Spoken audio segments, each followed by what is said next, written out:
Welcome to the Kool Health Podcast, where we unlock groundbreaking research in health and wellness by bringing you the latest in health news and in-depth interviews with experts in their fields. We're here to make health cool again.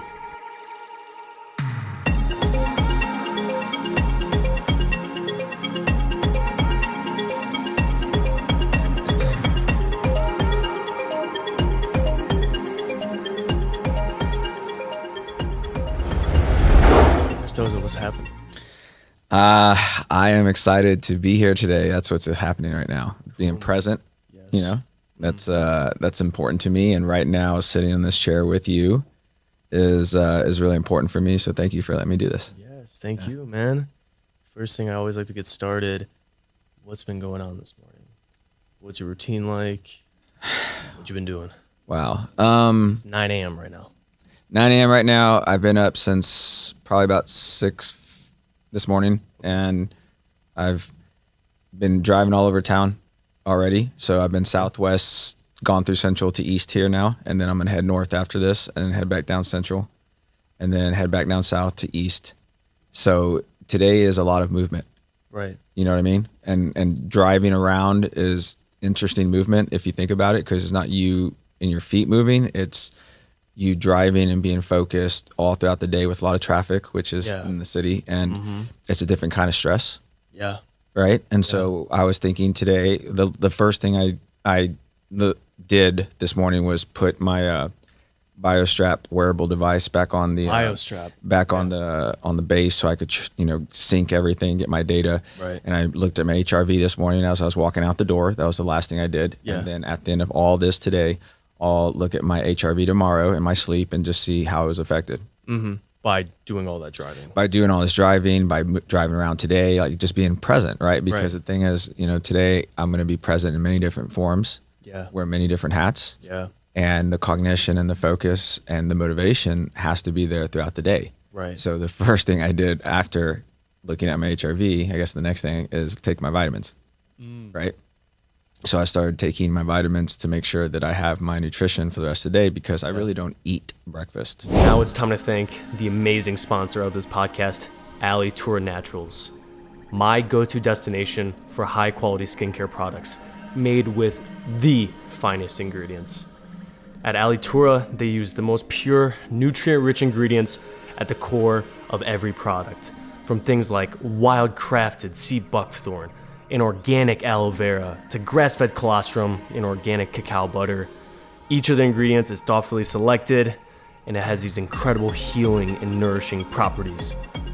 Why do I choose them over other skincare? I mean, just from their all-natural ingredients, guys. Alitura takes pride in using only ethically sourced, natural, and organic materials to create their powerful formulas, ensuring your skin gets the best possible care without harsh chemicals. It's scientifically proven and effective.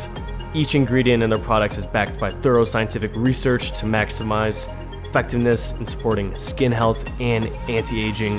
And finally, it was created by an expert, Andy Nilo, a former model and actor, founded Alitura after a life-changing accident, and this led him to develop his own transformative skincare solutions. So, guys, join the thousands of satisfied customers who have discovered the stunning results of Alitura's exceptional skincare line. Use my code JEK20, all caps JEK20. Get yourself a discount. This stuff is truly amazing, guys. Thank you. You know what I mean? Mm-hmm. Yeah. I don't know about you. Do you eat breakfast? Oh, I'm I wouldn't say I'm in the 16-8 party, but I certainly start 11, 12, all the way up to 2 p.m. just because I have a caffeine. I drink a coffee, and my stomach is just not ready for anything else. Yeah. Anything else, right? Yeah. I do a butter coffee at most. Yeah. Or a smoothie bowl with so much ice that it's basically ice cream. But That's interesting. What's the base of that?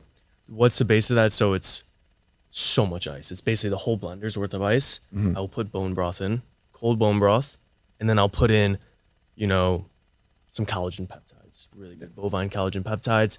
I'll put in wild blueberry powder. Yeah. Get my sirtuins going, get the antioxidants. I like the name drop right there. Yeah. That's great.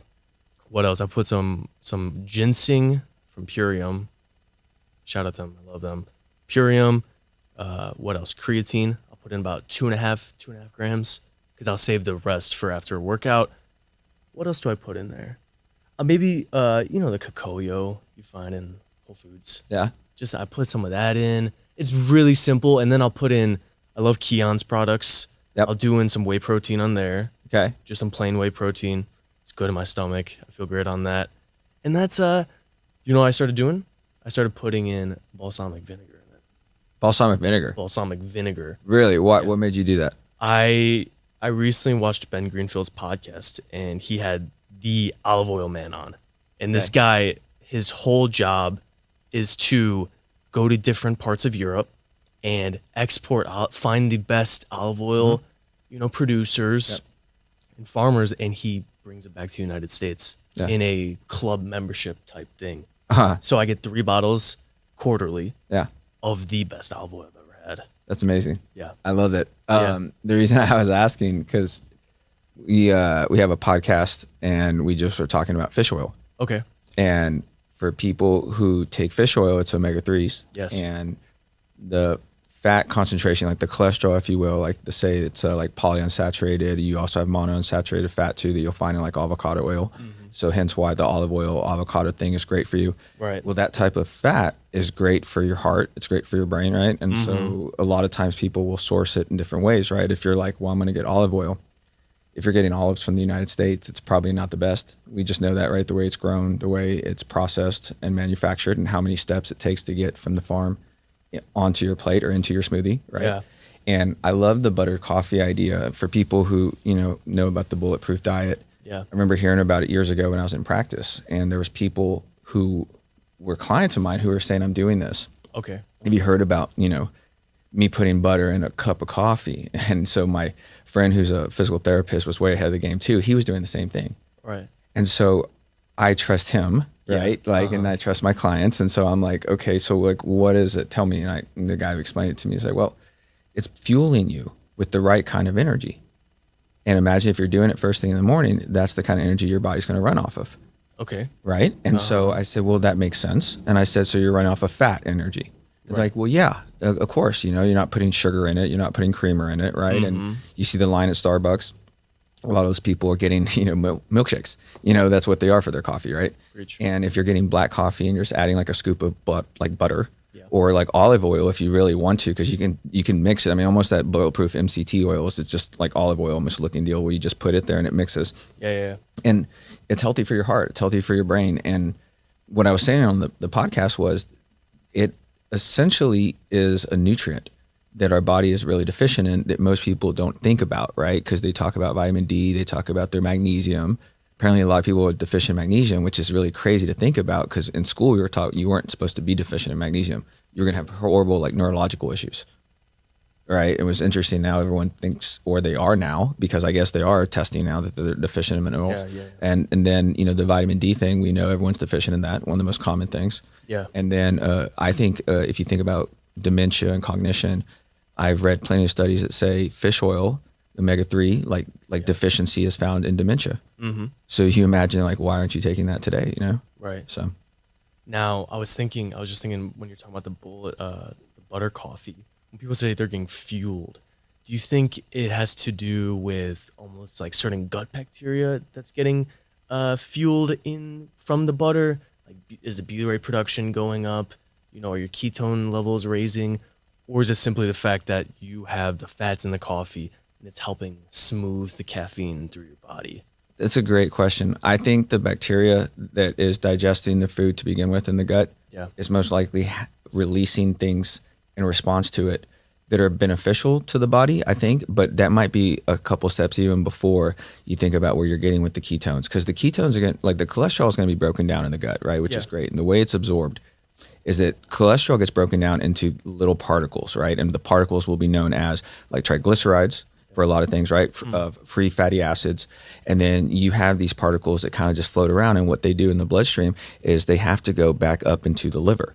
And the liver is actually going to be the main storage of all our cholesterol because what we're going to do with the liver is you treat it like a storage unit. Okay. And the type of cholesterol that you're going to absorb through the food you eat, will genetically be manufactured in your liver, and depending on whether genetically you make good cholesterol or bad cholesterol, and whether you eat processed cholesterol or not processed cholesterol, is how you're going to start producing your LDL and your HDL in your liver. And that's why I think with ketosis, it's kind of a different approach, because when you break down the LDL, the HDL, you break down the cholesterol, you're also getting energy from that. And what a lot of times we refer to that as ketosis, because when you're breaking down fat for energy, it's called lipolysis. And beta oxidation and things like that is what you want to have for your metabolism. And a lot of people don't run in that level because it's really hard to burn fat for energy. Most people burn glucose for energy because everyone has a high carbohydrate diet. So when you think about the keto diet, which I'm a big fan of, and it's because your body's running off of a different type of gasoline. Right. And I think about the body as a car. And if you're a car, you go up to the gas station, like I filled up gas this morning, and there's 3 choices at the gas pump, right? I think about those as your macronutrients. So if you go back to the fat, then I say, well, cholesterol is a choice. There's proteins and there's fats. Now, what type of gasoline does my body want to run off of? Now, if you run off of glucose, which everyone now in biochemistry knows it's essential, like your body just runs off of glucose, your brain will, I guess, use it mainly for energy. But it can also use fat for energy. And so we know that ketosis stimulates something in the brain for a different type of energy, a different type of approach to cognition. And when your body runs off a clean burning type of fat, we think better, because glucose as a source of energy causes a fluctuation of another type of hormone imbalance that we know as insulin resistance, that then causes a cascade of other types of hormone issues like leptin resistance and what I'm also calling dopamine resistance as well. So if you think about all those types of approaches running off of glucose, the type of diet that we're looking at now can't be what we were taught when we were younger, which was a high carbohydrate, high grain diet, because you're looking at what's provided in the US alone. You're not going to find high quality carbohydrates that are, maybe simple in nature. You're going to find complex carbohydrates, which come from the veggies, that come from the sweet potatoes. And those are the types of things that should probably fuel a person for their types of carbohydrates. But like I said, with the keto diet, if your body's running off of fat for energy, like I said, you talked about the bulletproof, and we talked about the olive oil. Well, you figured out a long time ago that the sugar that we're skipping out on in the morning, coming from the breakfast taco, from the bagel, from the oatmeal, that you were not missing it because you probably felt better, right?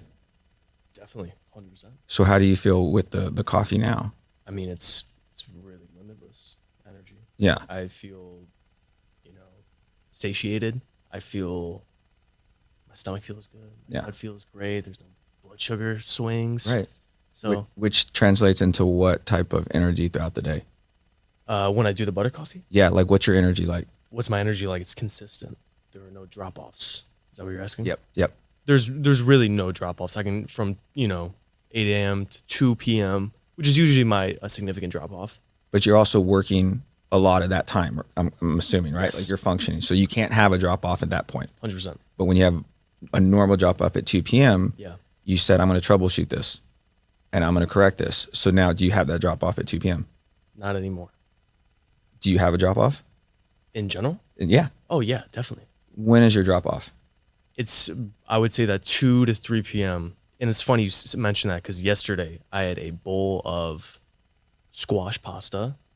Bison. Nice. At 2 p.m. And guess what? At 2:30, I'm like, it's like a 2-hour nap. And I never do that. Interesting. And I usually take a postprandial walk after. Yep. So what happened there? You had a sugar spike. Followed by an insulin spike, followed by then a sugar crash. And that causes inflammation throughout the body and confusion through your metabolism. Okay. That's what I have to imagine the typical American is having throughout the day whenever they eat lunch. So let's say, for example, I'm a practitioner, right? So I've seen people over the years for things like low energy. When someone comes in and they say they're tired all the time, it could be a bunch of things that could be the issue, right? But I ask them, what part of the day are you most tired?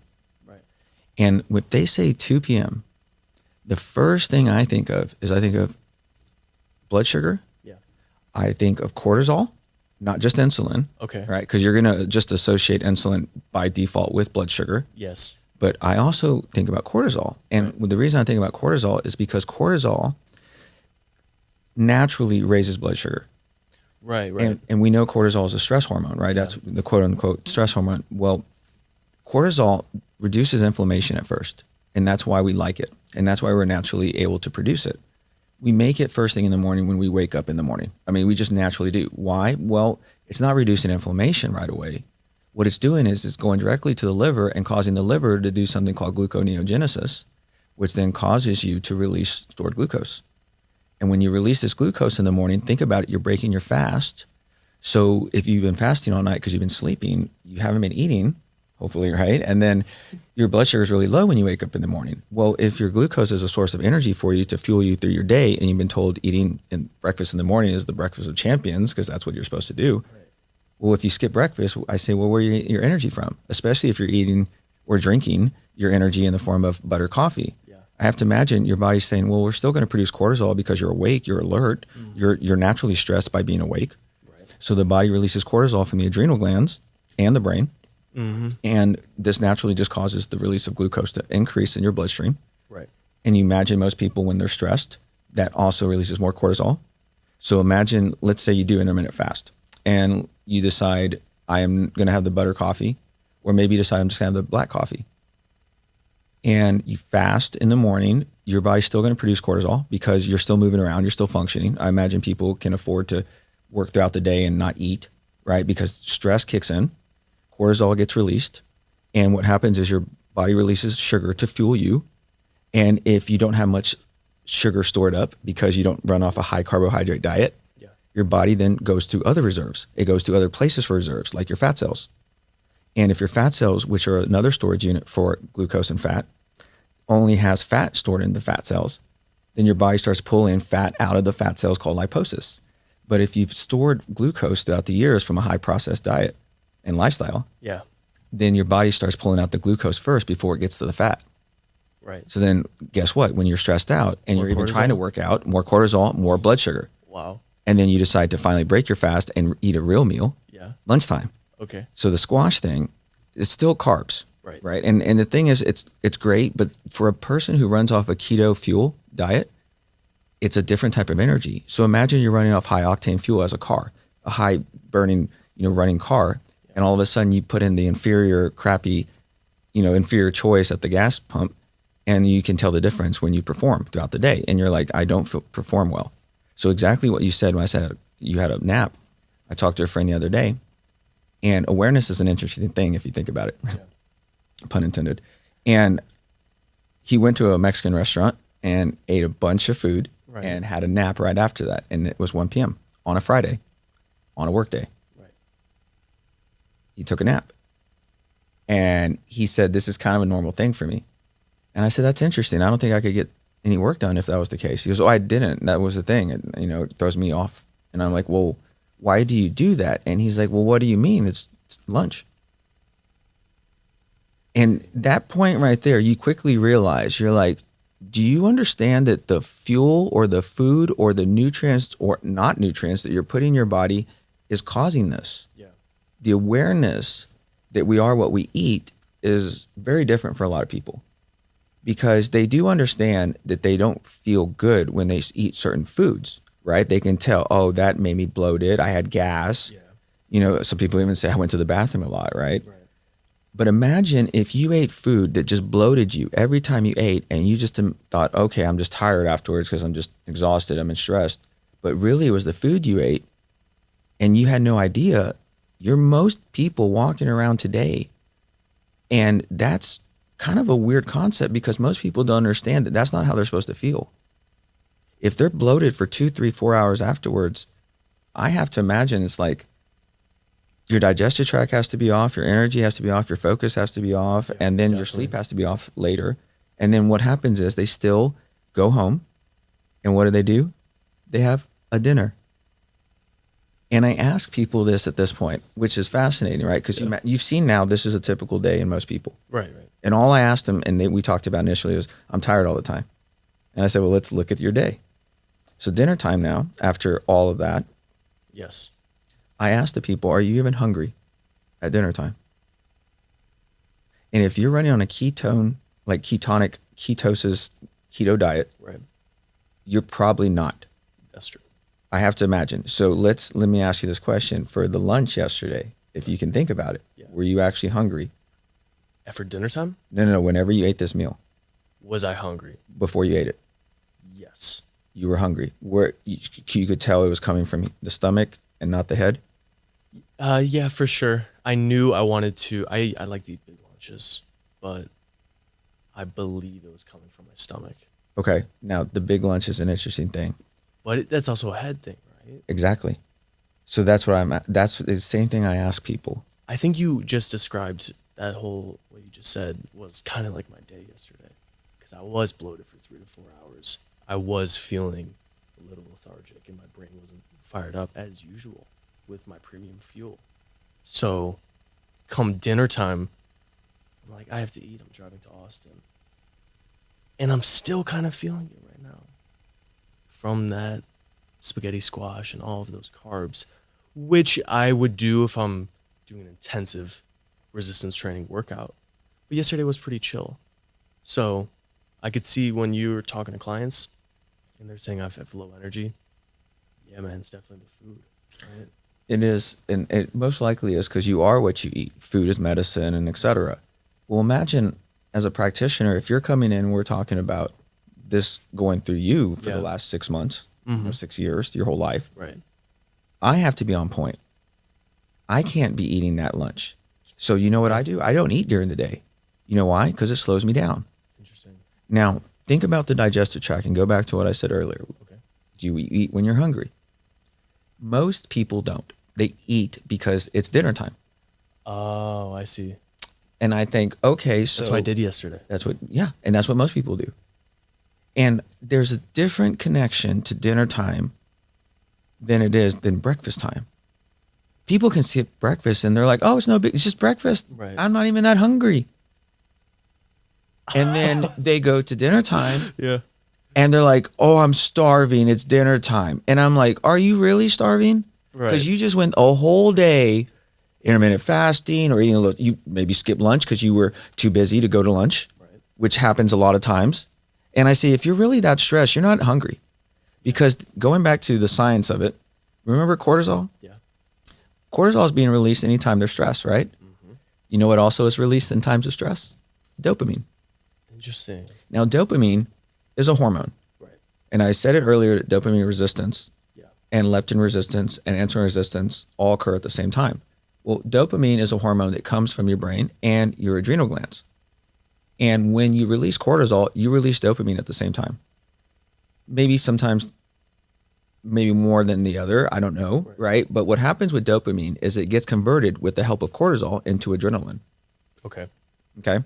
Now, you have too much dopamine, that's a bad thing. You have too little dopamine, that's a bad thing, right? We know what that is. That's depression. That's labeled. That's ADHD. That's non-functioning human beings. Right. Okay. Now let's go back to the dinner time. People choose different foods at dinner time than they normally would choose throughout the day. They don't choose to eat the same foods at dinner time as they do throughout the day at work. Okay. People, you mentioned a big meal. Well, sometimes people eat a big meal at dinner time as their big meal. Yeah. It was ingrained in my culture that mealtime with the family was a big deal. Right. You sat down and you had a big meal with the family. Yes. And nowadays that doesn't happen as much. And it's maybe scheduling, life, convenience, etc. Right? I don't cook. Okay. I really don't. Okay. I heat up things. Okay. But I don't like to heat up a lot of things because I know it's bad for me and the food that I consume. So I try to eat a lot of raw foods. So like I said, I try to eat as real food as possible. So if I have to modify it because I'm lazy, I'm not going to do it. I just won't eat it. Right? And that's my own personal, choice with my diet. It's no longer about the fact that I love this food. Yeah. That I love the taste of this food. And people will say that, well, I love, what's your favorite? I love wine. And I'm like, right. What? That's not a food. And I'm like, that's not a food. You're like, well, okay, then I love cheese. And I'm like, of course you do. And I love bread and I love pasta and I love, It's never, I love Brussels sprouts. I love spinach. And I'm like, okay, you have that in your smoothie and you hide it with your olive oil and your protein shake and everything else that you need in order to consume for the day. Because if you think about it, breakfast is important because it fuels your day. Yes. You're going to get your fuel from stress or you're going to get it from actual nutrients. I choose to get it from actual nutrients because then I function better. Yeah. If I've done a whole day's worth of stuff, I have more than enough energy. I should not be getting more fuel in by dinner time because that's what food is. Right. Because I'm not going to work out right afterwards. I'm going to sit on the couch. I'm going to not do much. I'm winding down the day. Right. So dinner time is interesting because even like say Friday nights, people go out to dinner and they're not working out at the gym afterwards. Right. What else are they consuming at dinner besides food? Alcohol. Exactly. Yeah. Now, food and alcohol do not mix. And I don't know who invented that a long time ago. Yeah. But it is one of the worst things to do for the overall function of the human body. And if you think about the liver, we talked about how, it digests cholesterol, fat, fish oil, their buttered coffee. Well, it's going to digest alcohol too. Now, dinner time is interesting because by that point, when the person, let's say at the end of the day, they're stressed and they're having dinner and they're going to get something because they've been rushed and they can't cook. So they pick something up. Yeah. They order something because now everything can be delivered before you even get home. Yeah. And then they decide, well, I'm stressed. I've earned a wine, a glass of. Yes. And they consume one, maybe two, maybe three. And then they say, well, I feel better. For the first 20 seconds, the first bite, the first sip, but the second glass, the third slice, third serving, bloated them. Yeah. And what happened was they missed the signal. Their body said, you don't actually want any of this. You don't want this dinner. You don't want this celebratory wine or beer. Yeah. You don't want this brandy. You don't want this late night watching TV on the couch, munching mindlessly, watching stupid things because you deserve better.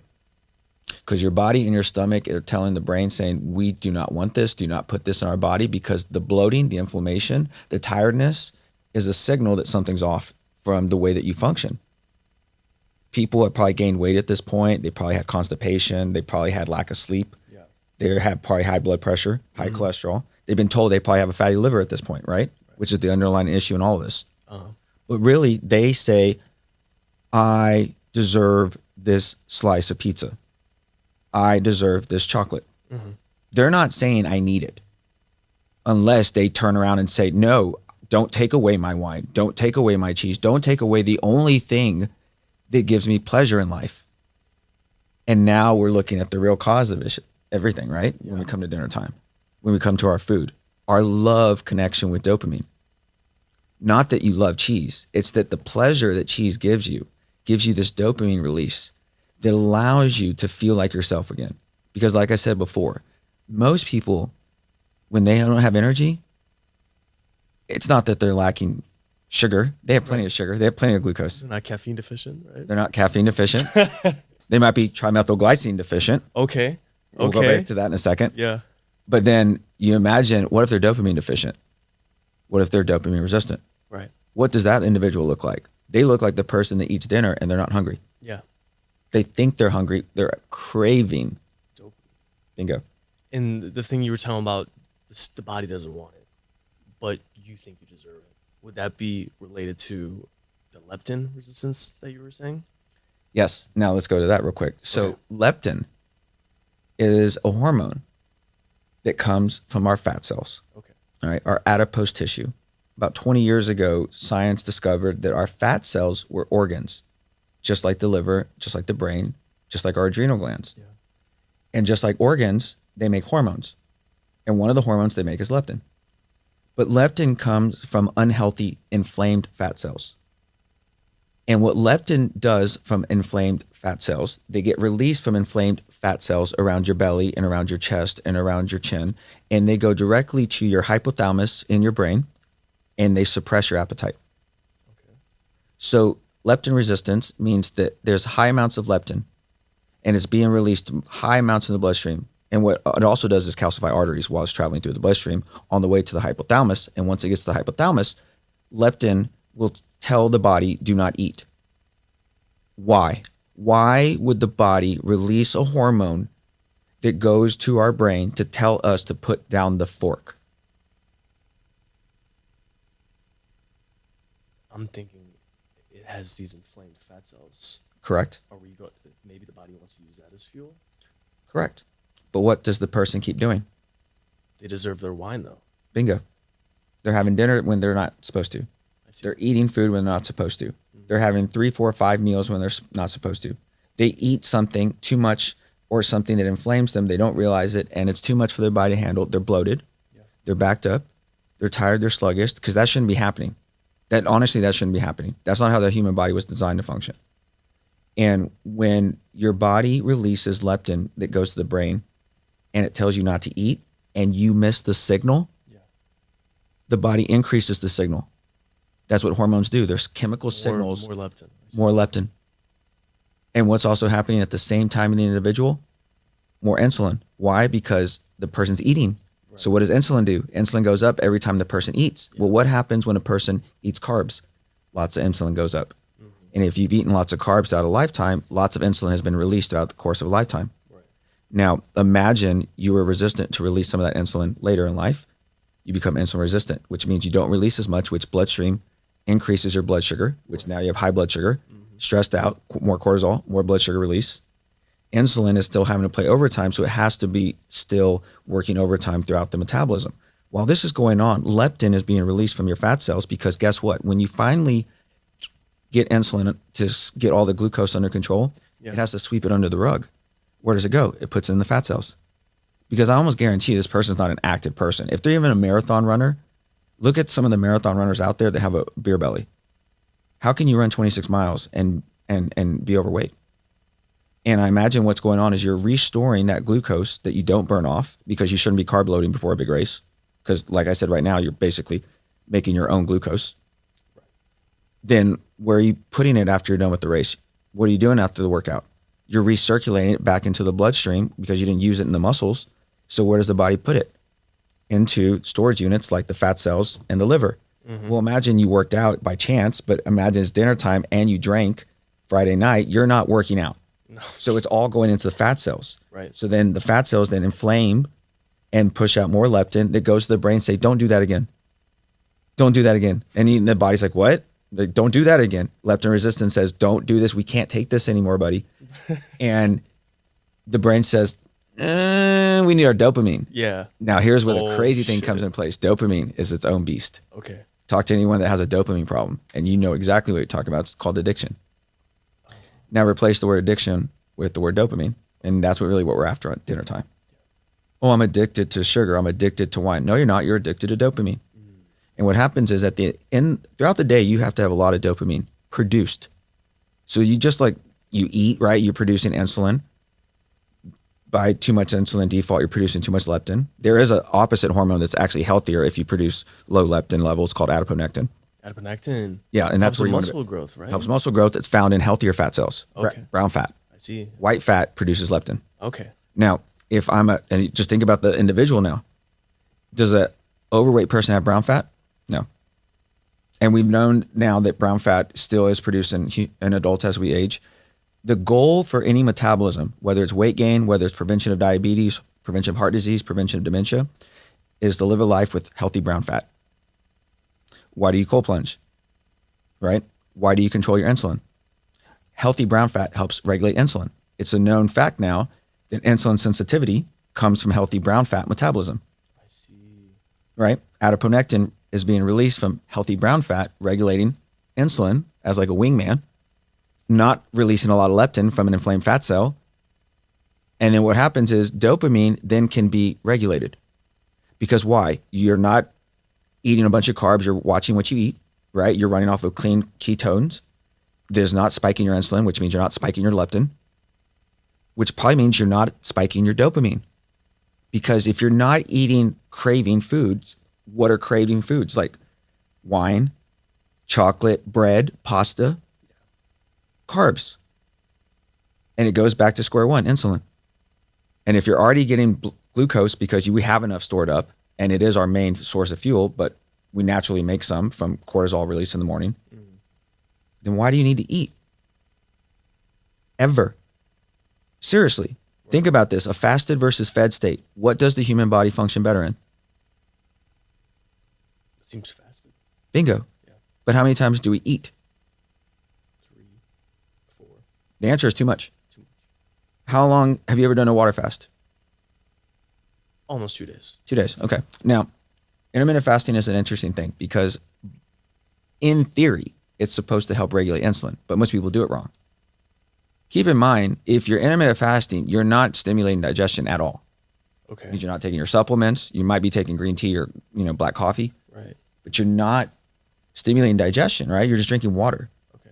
Right? And if you're doing like just regular water for a day, 12 hours, 16 hours, that's intermittent fasting. Because keep in mind, you're releasing glucose because of stress. You're functioning. You're not like sitting down doing nothing. Right. Okay. So that regulates insulin. But most people still have or do a lot of work and it spikes their glucose, kicks their insulin up. So they're not in fasted mode. So by the time they actually eat their spaghetti squash, they're hyperglycemic. It's so much blood sugar's already been. Bingo. Okay. And their metabolism is not in a healthy state because we've heard of something called autophagy, right? Yeah. Okay. Autophagy is not attained in 12 hours. Right. Unless you've been fasted way before that. And you maybe broke your fast with a little bit of bone broth and you slipped back into fasting real quickly. Autophagy is where your body is in such a fasted mode that you can now clean out all the dead crap that doesn't belong in your body. All the toxins, the stressors, the negative thoughts, the alcohol, the sugar, the late nights that you ever had in your body is stored up somewhere in your liver, your fat cells, and your brain. And if you don't detox it every night from sleep and a healthy liver, then it's still in your body. And then if you have genetic issues with metabolism, or you put in way too much that needs to be detoxed, it stays in there. And the body releases signals to tell the body to stop doing that.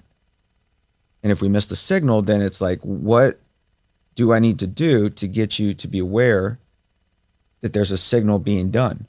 So that's why we do labs. The reason we know about leptin, the reason we know about adiponectin is because we've studied this in labs. Right. We've had all kinds of people, rich, poor, thin, fat, vegan, meat eaters, come in and do labs with us. Before we continue. Go ahead. These labs. Yes. You have a lounge, a nutrition place. What do we call this? It's called MSW Health Lounge and MSW Nutrition. Yes. Tell me about this and tell me, what do you guys do there? The nutrition, the hormones, inflammation. I want to get through it all. How do you utilize these labs Perfect. to help the people you were just telling me okay. about? So like I said, my background is a practitioner. Mm-hmm. I'm a family nurse practitioner and I'm a chiropractor. Yep. I became a chiropractor first and then a nurse practitioner second. I actually was in chiropractic school during the day and nurse practitioner school at night. Wow. So I was very busy, but I knew I wanted to open a dream clinic one day utilizing both approaches. Nursing teaches you to treat the whole body the same way chiropractic does, but chiropractic teaches you a holistic, natural approach. Nursing is still medicine. But I wanted to learn both sides of the spectrum so that I could treat the person with the best tools. I used to think of myself as, a person that was going to fix a person. That's what I was trained in school. That's how I thought coming out. I thought my dream practice was going to be that. You show up and I'll just take care of you. And that's what it's turned into. That's what MSW Health Lounge is. The backstory is my best friend and I created this a couple years ago, and we were fraternity brothers in college. We thought we were going to open a bar. I stopped drinking, and he kind of stopped drinking. And I said, well, I still want to open a bar, but I want to open a health bar. Yeah. A bar where people come and hang out and talk amongst each other about health and wellness. And it's not necessarily a gym, right? But it's a place, it's a medical clinic, but we want to make it fun. And so main focus is vitamins and health, because I believe it goes interchangeably. And then it just took off after that. And people came in and got IVs. We started doing supplements. But the truth is, I actually started the practice online. I was doing house calls. I started Mendoza Sports and Wellness, which is now MSW Health Lounge, and Mendoza Sports and Wellness Nutrition, which is MSW Nutrition, the supplement company. Yeah. Started that making house calls back in the day, back in like 2013, 14. And I would order labs on people. Yeah. And I would do it mobilely. And what I would do, I was come to their house. I was graciously awarded the opportunity to go to someone's kitchen or living room and go over these labs. And this all, I mean, people think we do IVs. No, we do labs. They're diagnostic scans of the human body. So I can tell the biochemistry in real time of what's going on with that person's metabolism. Right. We've ordered genes, we've ordered inflammatory markers, hormones. And because I'm family nurse, practitioner, and chiropractic, which is also primary care in Texas, I've taught, diabetes and heart disease and dementia stuff, all that. And I look at my clinic as a body shop now for the human body. I'm a mechanic. I'm not a healer. I'm not a fixer. Most people create their own problems and their own stressors, and there's enough stressors out there. Our body has to respond to stress better. And we give people the tools that they need to respond to stress better. And the labs give us objective data to show us the measurements that we're doing in real time that's working and not working, so we can make the adjustments needed. So when someone comes in for an IV, we customize their IV based off what goes on in their labs. But we go into a very customized detail because we believe it has to be customized to the individual. Right. If their genetics tell us that they need something more specific for their leptin, for their insulin, for their digestive tract, for their MTHFR gene, we put that in an IV. And the easy, convenient thing of, we understand instant gratification world, that people want results. So even if they don't understand the data and they don't geek out all the time like some people you and I do, they still say, I just want to feel better. Right? It goes back to the energy thing. I'm tired. Can you help me? Yeah, just sit down. You got an hour? It's like, yeah, sit down. And so what I'll do is I'll make them an IV. And then I'll say, you want a drink? Make vitamins fun, right? What kind of vitamin drink do you want? Do you want natural green tea caffeine? Or do you want something that's adrenal supporting, like GABA and L-theanine? Ooh. You're like, yeah, give me that one. I'm like, yeah, you want this one. And let's top it off with some Bliss by MSW Nutrition. Yeah. Bliss has SAMe and TMG. Mm-hmm. SAMe is samidinylmethionine, and the TMG is trimethylglycine. Now, you and I got introduced to this because you tried it and you knew what trimethylglycine was. Mm-hmm. Trimethylglycine is basically choline. And choline gets converted into two cholines. That kind of gets converted into this other thing that gets converted into eventually trimethylglycine. Okay. And betaine is another form of this that you've known, like down this pathway. Yeah. And if you go back to your biochemistry pathways, this pathway is eventually going into the methionine to homocysteine cycle. Okay. And with the help of 5-MTHF and methyl B12, all of this helps the methionine convert the homocysteine back and forth in a circle. But the trimethylglycine helps the homocysteine convert to methionine each time.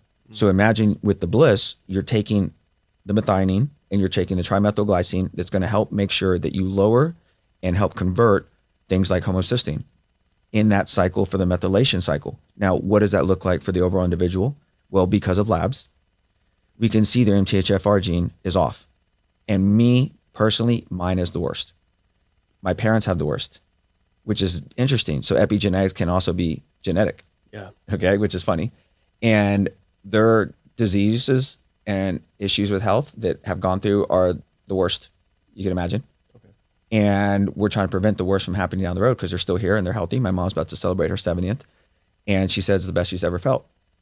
Because we've ordered these same labs on her throughout the years. And I've managed to look at her labs a long time. She keeps going to her primary care for all these years. And it's very traditional. So I'm the opposite, Well, my son says this and my son orders these labs. And so I said, well, go talk to your cardiologist about this, talk to your endocrinologist, talk to your gastroenterologist, send them these labs. And they all come back and say, I don't understand leptin, and we haven't been taught adiponectin. I don't understand homocysteine. Mm-hmm. And I say, that's fine, but you've heard of homocysteine, that it's a stroke risk factor for Alzheimer's as well, because the American Heart Association said that too. And they're like, yeah. Well, I said, well, you also have maybe heard of something called methylation? Like, yeah. I was like, well, it occurs in everyone.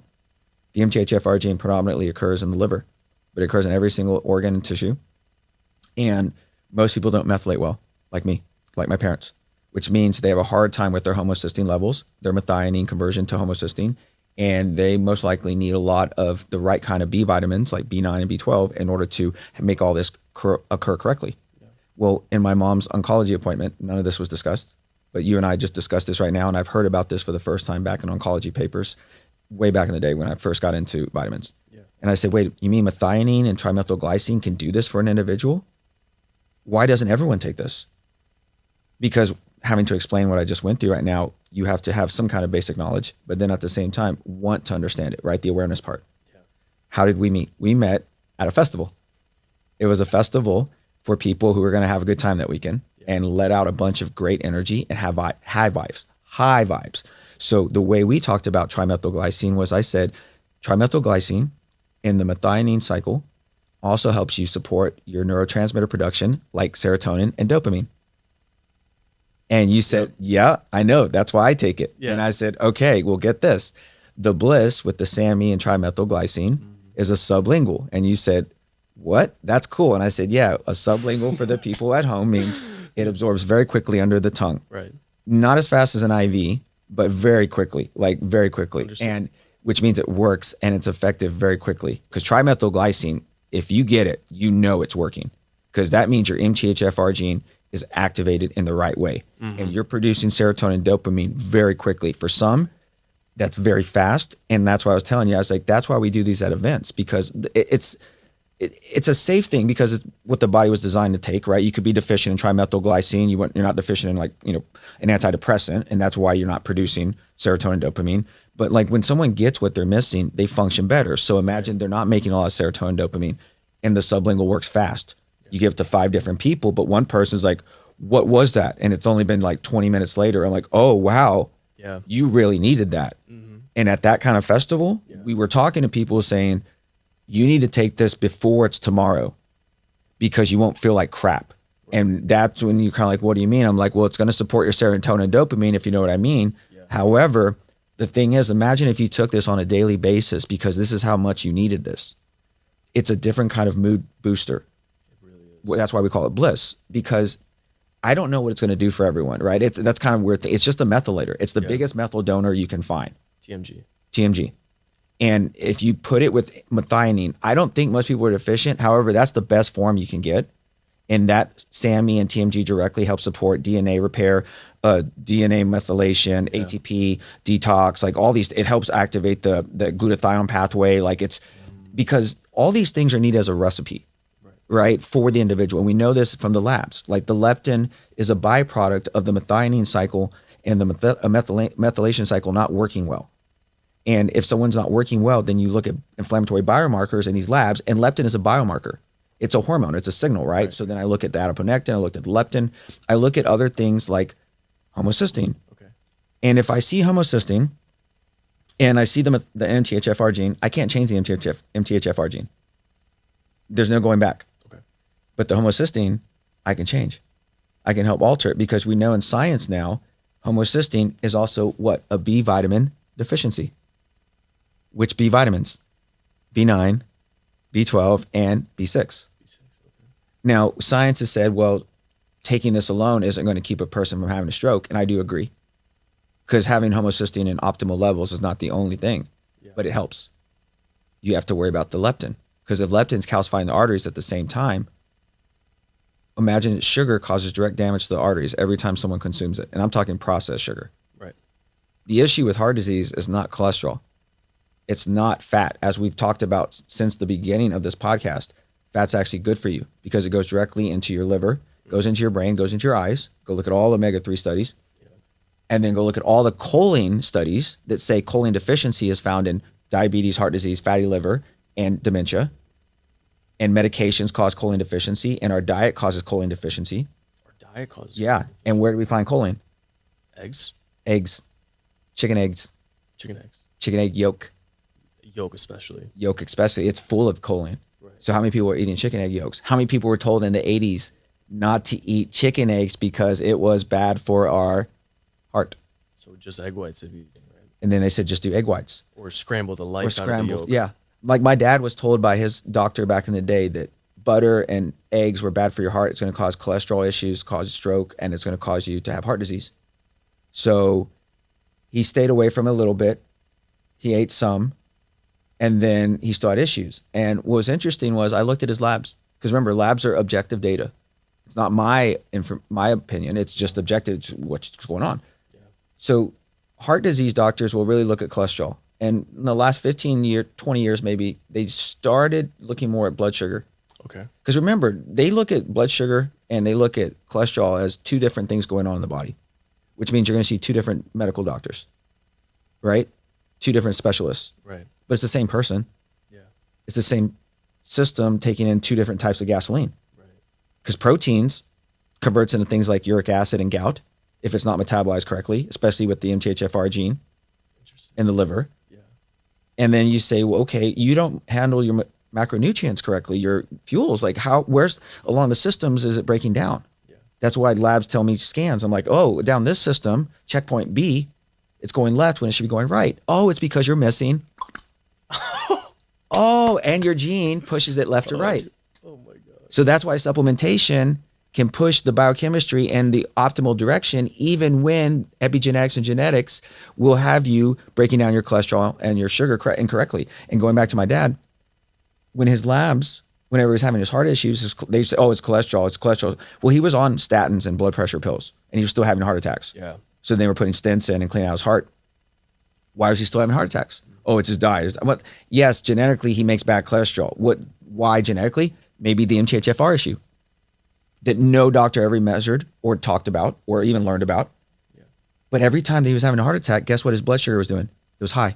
Yeah. It was really high. But it fluctuated in between heart attacks.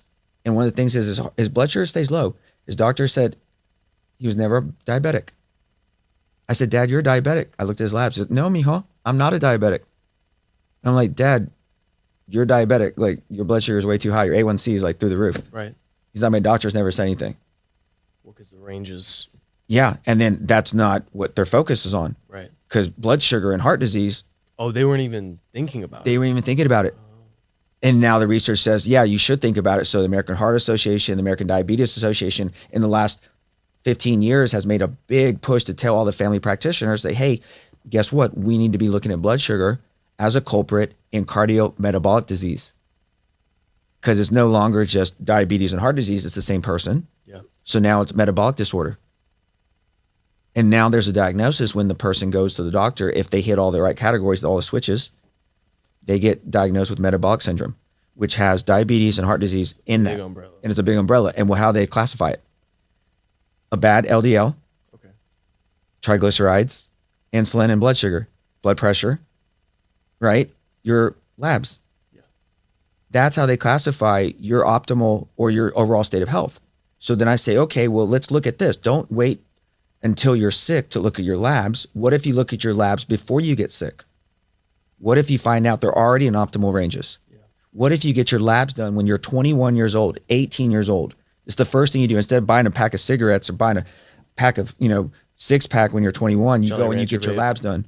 We gift our kids the idea, like, go get your labs done, a full panel, get your leptin done, your adiponectin, your insulin, because now you have something valuable that you can take with you for the rest of your life. You understand how your body works, how your genetics works, how your body can perform.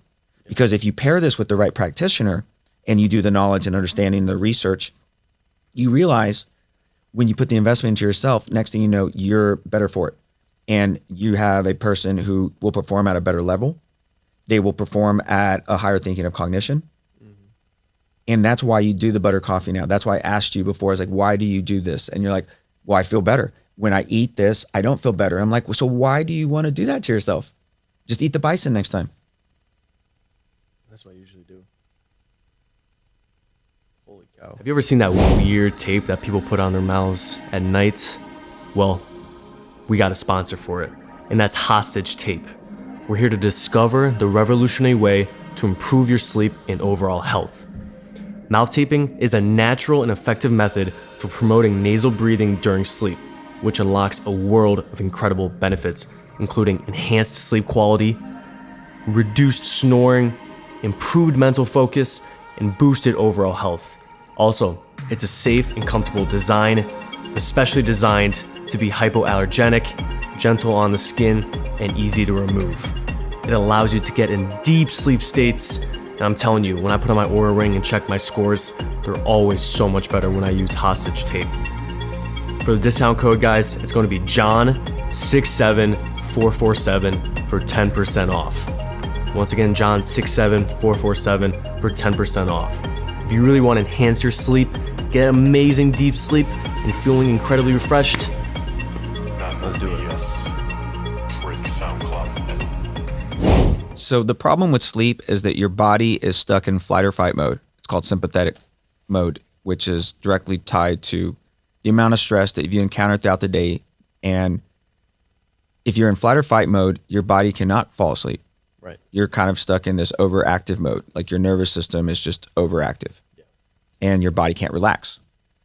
That's why when you think about falling asleep, it's hard for people to fall asleep because they're not living in parasympathetic mode, which is where they should be living, which is rest and digest mode, where the nervous system can actually function, thrive, and that's where health lives. Now, when a person falls asleep at night, let's go back to the person eating throughout the day, maybe stressed out because stress happens. You can't avoid it. Yeah. Let's say it's 8 p.m. now. Most people around 8 p.m., you think about where you're at. You're at home. If it's throughout the week, maybe on the weekend, you're somewhere else. Maybe for you, you traveled throughout the week and then you're at home on the weekends. Maybe you're nighttime and you just started your shift. Oh, right? What's interesting is that it is a transition time for a lot of people. 8 p.m. is kind of this magical hour where if you're going to bed, you're winding down. You shouldn't be ramping up at 8 p.m. unless you work nights. And even then, you're going against the natural design of us and the idea that we should fall asleep when it gets dark. Because when it gets dark at night, our body then goes into a different kind of function. Sleep mode is when we are able to clean up all the damage from all of the stressors that we encounter throughout the day. If you do not sleep and sleep well, you miss your opportunity. Because a good friend of ours, sleep doctor, told us that losing out on sleep is a debt that you will never pay off. You can't catch up on your sleep. And for the people, especially this audience, if you're staying up late at night for an all-nighter, it's not worth it. You and I both learned it's better to go to bed early, wake up in the morning, and finish studying there, because you will not be able to scientifically absorb the information at 1 a.m. Right. Even with all the caffeine in the world, because you're going against what is natural. Melatonin. You will only make melatonin when you're sleeping. And the second you start to go into dark mode, because it's dark at night, your body starts to make melatonin and stops making cortisol. Okay. So you imagine you wake up in the morning, sunlight hits you, cortisol is being produced, right? We talked about that. Mm-hmm. Well, when the sun goes down, the body stops making cortisol. The same parts of the body that makes cortisol start making melatonin. So then if you think about that, what does melatonin do? It's a hormone. It's an antioxidant, one of the strongest, most potent anti-inflammatory hormones that our body makes. It cleans up our brain in ways that glutathione and N-acetylcysteine don't. And if you think about N-acetylcysteine and glutathione, if you haven't heard that before, go look it up. But when you look up melatonin, which is readily available over the counter, what is it normally given for? Sleep. Okay. Someone says, I'm not getting good sleep. I've tried everything. I've tried melatonin. I've tried Benadryl. I've tried, what are the sleeping pills, the narcotics, right? Because none of that works. Yeah. And I say, well, yeah, melatonin should work actually for most people. Most people try it and they say, yeah, it actually knocks me out. Well, that's because they don't need a lot. They just need a little bit to get them into that mode. For some reason, melatonin activates a calming part of our nervous system. It's a signaling molecule. It's a signaling molecule, right? But you make it throughout the REM cycle. So you make it during sleep? Not before? Nope, you don't make it at all during the day. No, I'm saying, let's say, the second the sun comes down. Oh, the second darkness starts hitting. Right. Okay. Sun. Let's just go basic essentials, the sun. Yeah. Our creator created the human body to live and thrive off of solar energy. You could say the case for maybe the sky and nighttime energy, because it is a different type of energy. But when we lose the sun and we replace it with fluorescent lights, our body gets confused and still makes cortisol. Right. So at nighttime, at 8 p.m., how many lights are on at your house? Looks like a big sun right now. Right. That thing is just pumping out cortisol, dopamine, norepinephrine, and you're saying, oh yeah, our adrenaline is flowing. I'm like, well, yeah, it is. This light is bringing it out on us. Plus we're talking, so naturally it raises. Right. Okay. So now we're functioning, we're cognition, like we're in it, we're present. For the first thing we talked about, right? Yeah. You're going to notice a drop off how soon after this conversation, after this discussion, after listening to this podcast, even in the car, right? Because if I raise your vibration, I raise your ability to produce things like neurotransmitters, right? Sleep isn't lowering your vibration the way that we think, but it is. Delta waves. Now, in your REM cycle, going back to the parasympathetic versus the sympathetic, if you have a flight or fight person who has been wired all day on caffeine, Adderall, negative thoughts, anxiety, eating when they're not supposed to, and then 8 p.m. rolls around and they're like, I got to just do a little bit more work tonight real quick. And then they put the TV on, there's lights on, they're scrolling. Of course, they're going to get on, the phone a little bit later. Yeah. And they'll do that around 9 to 10 p.m., finally winding up their day. Mm-hmm. If they're lucky, sometimes you go to bed 11 or 12. You're not doing anything important between 10 p.m. and 12 p.m. that is way more important than sleep. There's not a thing out there, because you know why? Sleep is the most important thing for your body. It's the most important thing for your health. And if you choose to give away your precious time, because everyone has 24 hours, and you only have 8 of 10 of those to get deep sleep possible, to recharge your brain, detox your negative thoughts and your inflammation, and put you in a parasympathetic state for the rest of the day, then we have to look at the circadian rhythm as a 24-hour cycle. Yeah. It's not 8 hours. Right. Melatonin is the only time that we really, truly get to detox our brain. And with Alzheimer's and dementia, imagine dementia is sleep deficiency. Because if you don't make melatonin and you're not eating enough fish oil and your nutrients suck and your diet sucks and you're watching TV and scrolling with blue lights on at night, and then you decide, I'm just going to go to bed, that's not going to happen. Yeah. You're in sympathetic mode and your body's like, no, sir. Like, you look at your heart rate and you look down at your Apple Watch or Whoop, your BioStrap or whatever, and it says, yeah, my heart rate's at like 90. I'm like, dude, you're not going to bed if it's at 90. Right? Because what will be on the flip side is you look at your HRV. Right. Your heart rate variability, which is different than your heart rate. Right. Heart rate variability is the time in between your heartbeats. Mm-hmm. Okay? Heart rate is a stress response, because your heart is a pump on a circuit that beats based off of stress. If you have more stress, your heart beats faster. Right. You have less stress, your heart beats slower. Natural way to look at that is resting heart rate. Yeah. If your resting heart rate is 90 at 8 p.m., your heart is beating fast. And that means your heart rate variability, which is the time in between your heartbeats, is moving at a fast rate. Which means your heart rate variability is low. Okay. Opposite of the high resting heart rate, right, which is not a good state of health. But imagine this person at 8 p.m. looks down at their watch because it gave off a signal that said, hey, turn off the lights, shut down the phone, go to bed. And it's like, it's 8 p.m. And you're like, yeah, go to bed. You need this. Like, you need sleep. And you're like, I don't think I could fall asleep right now. You're like, you're right, but you should start shutting it down. Right. And you're like, well, how do I shut it down? How do we shut it down? Let me go relax. You know what I heard in the gym the other day say? They say, I like to relax by playing 3 to 4 hours of video games. Oh, fuck. At nighttime. Yeah. And I've lived in dorms that were all guys. Yeah. You don't fall asleep before midnight. And I've lived with roommates that don't go to bed, including myself, before 1 a.m., sometimes, or they work night shifts and they come in, they kind of have a different schedule. Wow. So you imagine, it's really hard to make someone else change their ways. So you can only do so much with yourself. So then I'm thinking like, okay, how do I prep for sleep? Yeah. I was like, you prep the second you get up in the morning. You're like, that early? Like, yeah. Because how soon are you looking at your phone? How soon are you looking at your emails and your laptop and anything else that you need to look electronically? Because all of that puts you in a sympathetic mode the second you get up, because the second you get up, you're already in sympathetic mode. Go back to the delta waves. When you wake up, you're in alpha mode now. Yes. Releasing cortisol. Are you in alpha or in alpha beta? Waves? Alpha waves? Alpha waves. Not beta waves? Nope. Because now we're awake.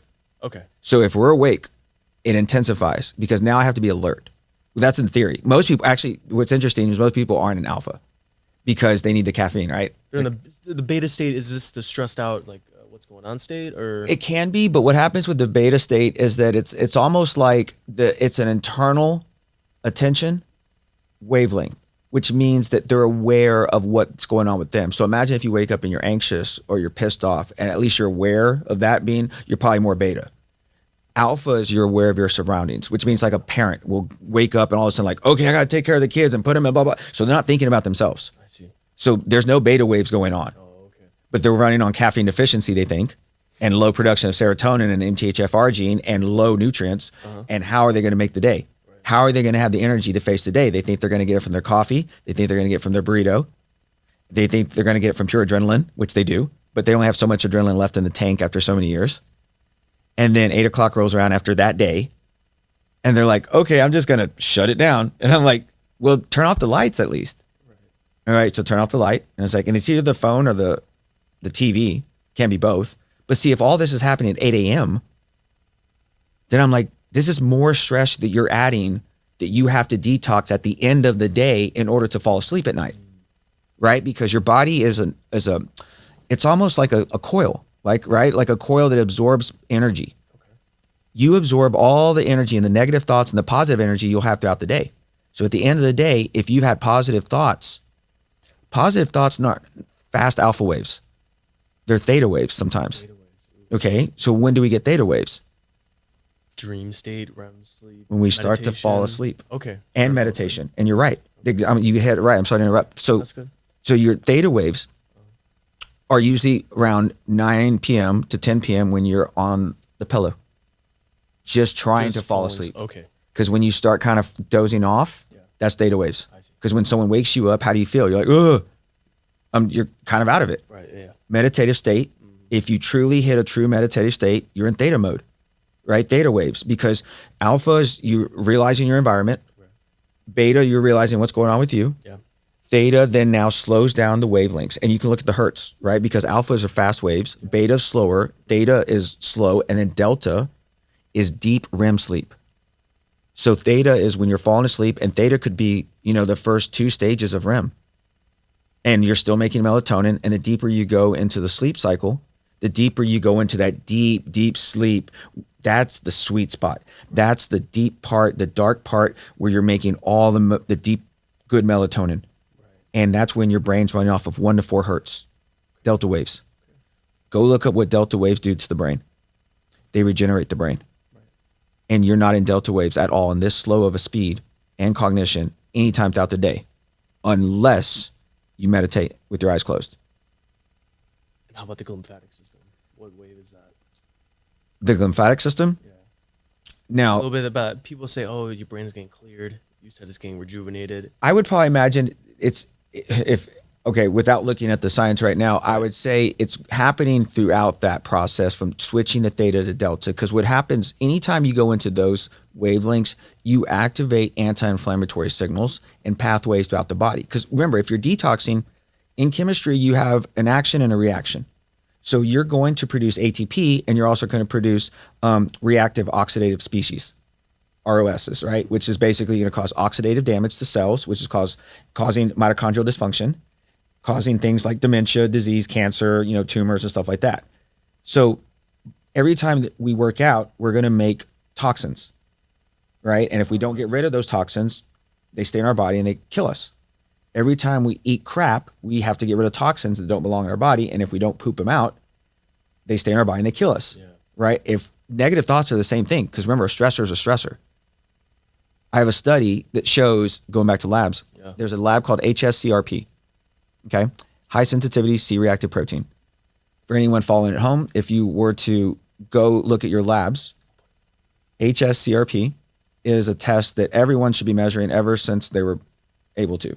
Like if you're young, you should be ordering this. You probably have to ask your practitioner to make sure it's included. Mm-hmm. It is an inflammatory marker that comes from your liver. It's a protein actually, C-reactive protein. And it comes from your liver in times of inflammation. It only comes in times when it's like really minor inflammation or major inflammation. And you're just like, well, that's a big range. I'm like, yeah, that's what happens. There's a range for it of a cutoff of 1.0. Most people who are anti-inflamed, who live in a parasympathetic state, have an HSCRP below 1, right? If you have negative thoughts, it can raise your HSCRP. The The same way that sugar can raise HSCRP, the same way a fatty liver can raise HSCRP, the same way heart disease isn't found in a high HSCRP. I have a study that shows renting a home versus owning a home raises your HSCRP. And that could be so many things. Imagine. Or why is it just renting? What would you think? You're not secure. EMFs. That's the only things I was thinking. Not secure is probably the first thing. Okay. Yeah. That's what I'd guess too. Yeah. Not secure about what? Safety? Bingo. Have you ever studied Maslow's hierarchy of needs? All right. What's one of the fundamentals that is on that chart? Oh, yeah. It's like food and shelter. Mm-hmm. And then the second one is safety, I believe. Okay. Or it's vice versa. That's all correct. Okay. Now, since 2012, they've updated it. They've included a new one in that foundation. You know what it is? No. Health. Really? Where's that in the pyramid? How do you define health?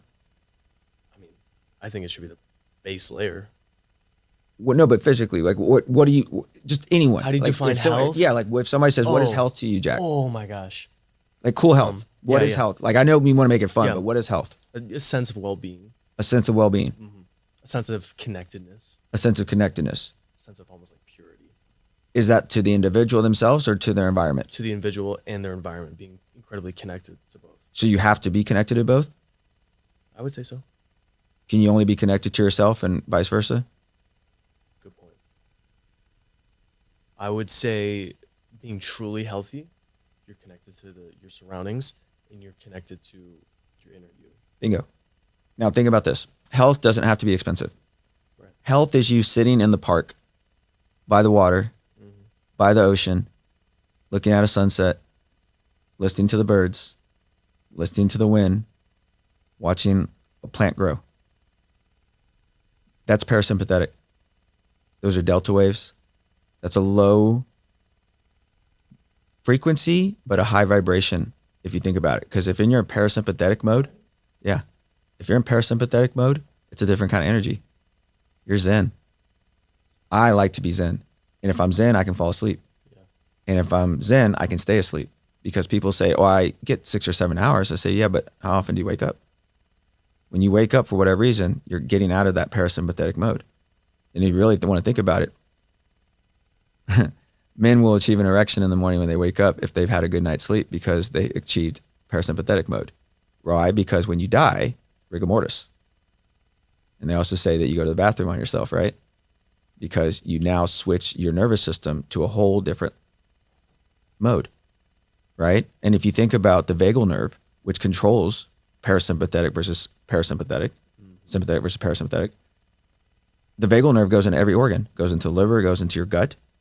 If the vagal nerve is in sympathetic mode, your gut motility stops. You can't go to the bathroom. You can't go. If it's parasympathetic, you can digest. I was gonna say about the eating, how people on their phones, people immediately getting into the food. Yeah, at 8 p.m. at night. At 8 p.m. at night. And all that is not parasympathetic. Right. Your body does better in a fasted rest and digest mode. I need to do that better. Yeah. So then I think about like, what are we doing throughout the day? And I say, well, there's lots of things you can do throughout the day. You know, if you get up first thing in the morning, instead of worshiping your phone, worship the sun. If you have sunlight. If you don't, I mean, make some sunlight in your room. And if you do it, like there's infrared light panels that you could do. Like I do that in the morning anyway. If you do yoga, it doesn't have to be power yoga first thing in the morning to get your workout in. Imagine you do savasana for 30 minutes straight. My God, like what would your day look like if you were just floating around in theta mode all day? I call it body armor. Body armor? Yeah. I call it. Sorry. So go ahead. I said, in order for me to obtain my body armor, it's breathwork, cold plunge, little vinyasa yoga practice, and then I am set. That's awesome. You know what I mean? Do you do that every day? Every day. Really? Every day. How long have you been doing that? I would say consistently now.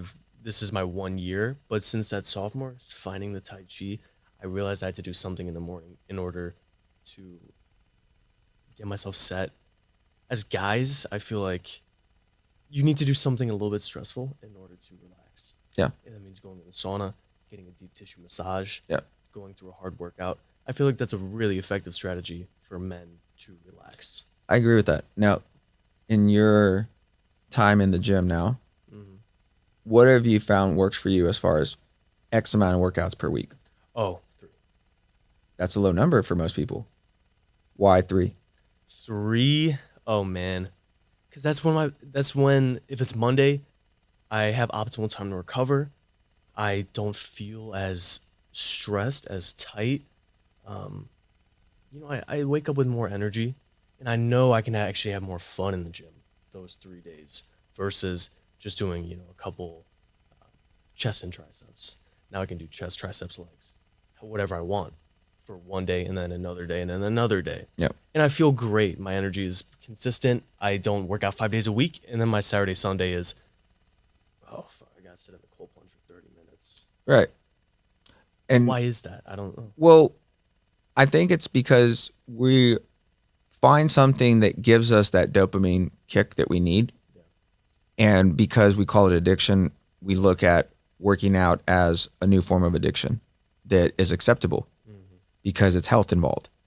You're not drinking alcohol at the bar every day. You're going to the gym every day for 2 hours or an hour and a half. But if you do it 6 days out of the 7 days, slide that 7th day in every now and then, I'm like, what are you really reaching for?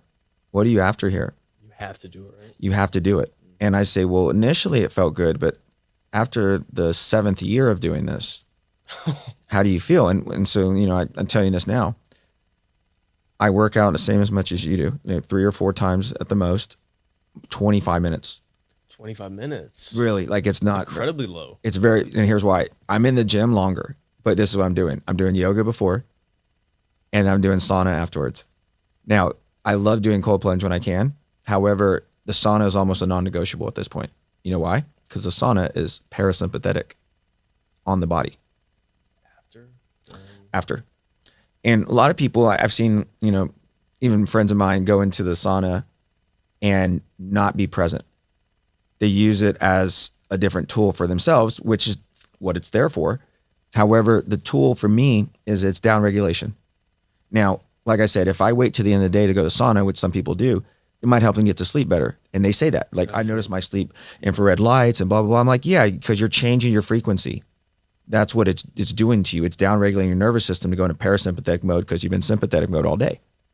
But imagine you do it first thing in the morning, you stay in parasympathetic mode throughout the day. Hence why you do your routine as a non-negotiable. It's called the miracle morning. You call it miracle morning? Wow. Well, there's a book, I think it's Hal Enron, I think that says this. For anyone out there, you need to read that book. Yeah. The miracle morning. The miracle morning looks like this. What you just talked about, Jack. Okay. Your morning. You know why it's the miracle morning? Because when you take care of yourself first, before anything else, it's not selfish. Yeah. It's a non-negotiable because you do not function without doing this. You know why? Because people take care of everyone else before they take care of themselves, and then they wait to the end of the day. And then they forget to do it sometimes.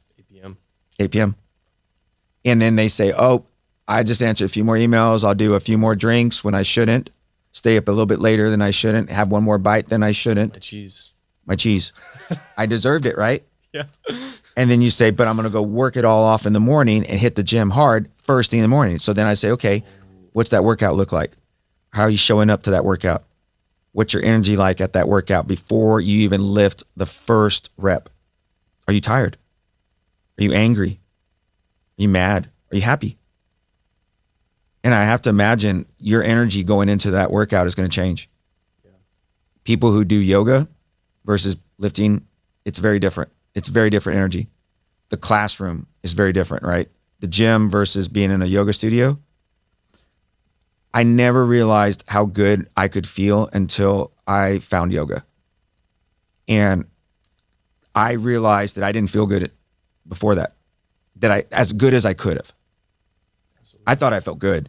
Alcohol does that to you, right? Drugs can make people feel great. And then you have the idea of the high of climbing the highest mountain for people, right? Like whatever your kick is, like mine at the time just happened to be alcohol, right? Some people it's sugar, right? And then you say, okay, well, what do I replace that with? Well, I'll go in the gym because it's healthy for me. And I say, no, I don't know if it's that, but I'll do it because I'm looking good. Not feeling good, I'm looking good. Oh. Which is different. You go to the gym, you're like, I'm looking real good, but I feel like crap because it's true. Yeah. It's real true. And the guy with the 6-pack abs feels like crap. It has no dopamine, is injured all the time, was probably still partying, maybe not partying. Hormones are tanked. Maybe producing a little bit of leptin for some reason. I don't know why, right? Maybe their MTHFR gene has never been addressed because they don't still know anything about supplements because they've never done their labs. Right? I don't know what podcast they're listening to, because if they're listening to this one, they know what they're doing now. Right? And so MSW. Right. They can go to MSW, of course. But then if you think about, like, you go to the yoga class again. My best friend gave me a yoga pass. He said, do yoga for 30 days in a row. Don't do anything else as far as the workout goes. This is a guy who's played baseball, athlete, run, lifted, swam, cycled. And I'm like, yoga? Yeah. Like stretching? And for all the people out there like, stretching? No, it's not. It's not at all. It's a real deal. When you say the real deal, it is an outer body experience. That's what yoga is. You're not going to get that in the gym. You're not going to reach nirvana lifting squats. You're not going to reach nirvana doing a bunch of military press. You're going to reach nirvana and enlightenment laying down after you did probably one of the hardest routines and sweated and detoxed all your life stressors that you've been holding on to in a yoga class. That's what I felt 30 days in a row. I would cry because apparently like hip openers do that. Yeah. I'd go into Savasana, and I came for Savasana sometimes. There's some, like, honestly, because there's times I didn't feel like doing anything. Yeah. Because I was tired, right? There's like, I wake up, it's 7 a.m. classes where I'd go to. Yeah. First thing in the morning. Start your day off with yoga every day for a month, and don't tell me your life isn't better afterwards. Because that Savasana every morning was a different thing, and every teacher was different. There were teachers that basically were my therapist without ever touching me or talking to me. And I was just getting it all out on my own. And I realized I was my own best friend and solution. And I said, wow, I'm detoxing all my life right before my eyes in these yoga classes. And I'd go to the gym and I wouldn't feel the same. And I'd be like, wow, like, I want to go back. And I realized, like, oh, I can tap in. So guess what? I can do yoga at the gym. So that's what I do at the gym. I do a yoga flow in the morning, like for, sometimes 5 minutes, 10 minutes, 15. I've been doing the same yoga flow that I created from years of doing yoga. Yeah. And it's the same routine for the last 8 years. Wow. Do the same yoga flow every single day like it is your life, and watch what happens to your life afterwards. Because when your focus is on that, it's not on something else. If you're working out, you're not thinking about anything else. That's why you're working out. If you're drinking, you're not thinking about anything else. That's why you're drinking, right? If you're eating, you shouldn't be thinking anything about anything else, but you're eating. And most people don't think about eating. They're not present. So when I'm doing yoga, I'm present. When I'm at the gym, I want to be present for myself. That's why it's my time. And as a dad, business owner, I don't get a lot of time. But we all have 24 hours. So if I choose to spend my 3 hours in the morning, which I've planned in my schedule, there is an hour at least of you're probably not getting a hold of me at least. And owning a business and being a dad, it's emergency only, right? Like, I've dropped off the kids, I'm at the gym, it's my time. In the sauna, 12 minutes to myself to go on a daydream, to meditate, to go into la la land. Read ever? Hell no. I'm sitting there in double nirvana with my eyes closed, and if no one's in the sauna with me, I'm chanting. I'm activating all my chakras. I'm doing the vagal nerve, grounding. Oh, and what I've learned is you can treat your musical instrument by activating all the chakras in the pitches. It's standard tuning guitar. Yeah. Easter bunnies get drunk at Easter. That's what it is. And so Easter bunnies get drunk. Oh, I see. So if you do that over and over again with the vibration, what does it hit? Your vagal nerve. Oh, I see. I only do the root chakra, I feel like. Yeah, but you can lift up and activate our chakras with the different pitches because you just hit all the chakras, right? So I do that in the sauna. Depending on the sauna you're at, you might not be able to do it because it's kind of busy, but... Lifetime sauna. Yeah. But see, like, so I go to the YMCA sauna. Every single YMCA sauna is like, it's a bunch of old dudes in the back, and then there's a bunch of the new dudes that are just listening to the podcast, with the headphones on. The Huberman podcast. Yeah, and they're listening to the Kool Health podcast and listening to the School of Doza podcast, right? Let's go. But they're also not tuning into themselves. I mean, I appreciate the fact they're listening, but I also think you should listen to what your body needs. And so that's why in there, it's like my body needs to chant, my body needs to sing. If working out is not part of it, I'll just listen to music in the truck. I'll listen to my favorite songs in the morning just because I'm like, that raises my vibration. Musical, like I have a really good sound system in my truck. Yeah. So I have a speaker underneath my car seat. Oh, like a subwoofer? Like a subwoofer. Okay. So I can feel the vibration. Yeah. That is powerful. If you have never looked into vibrational therapy, it changes your frequency. And I'll leave you with this because I know we're probably short on time. Yeah.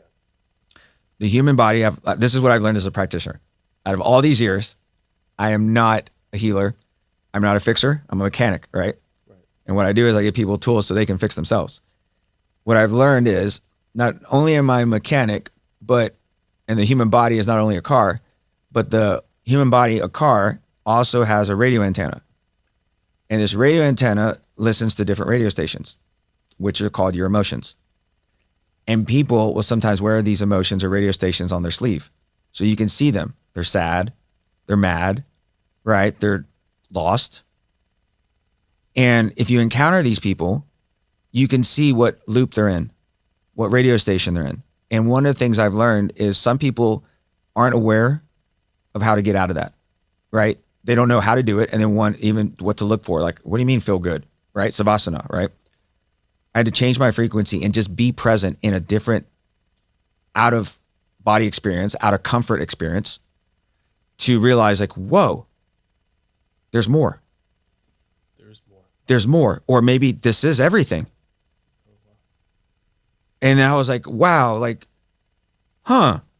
what if just being here right now is everything and nothing all at the same time? And I'm like, this is great.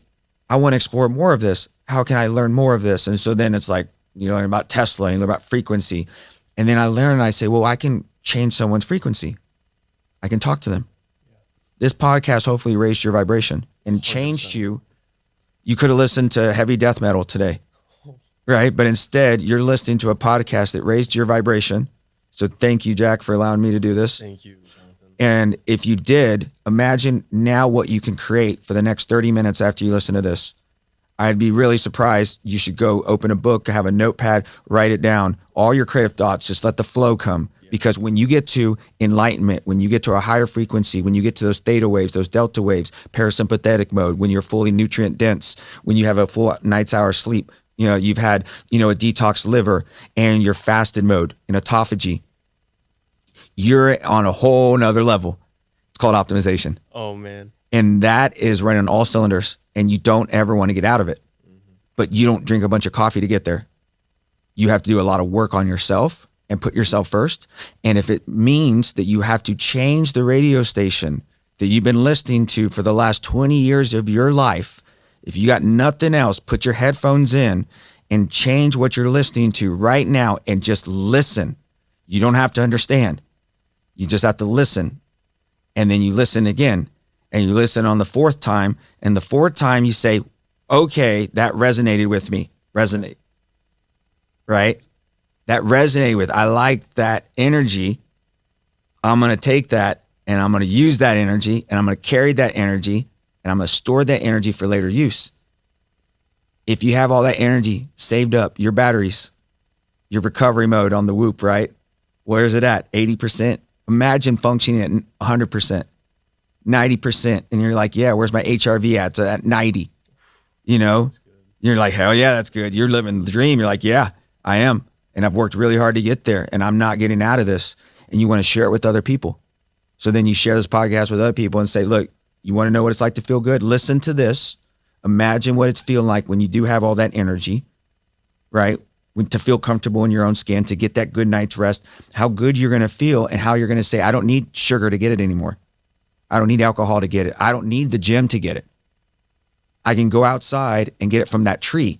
Because if you didn't know this, going back to the frequency, nature is a slower frequency.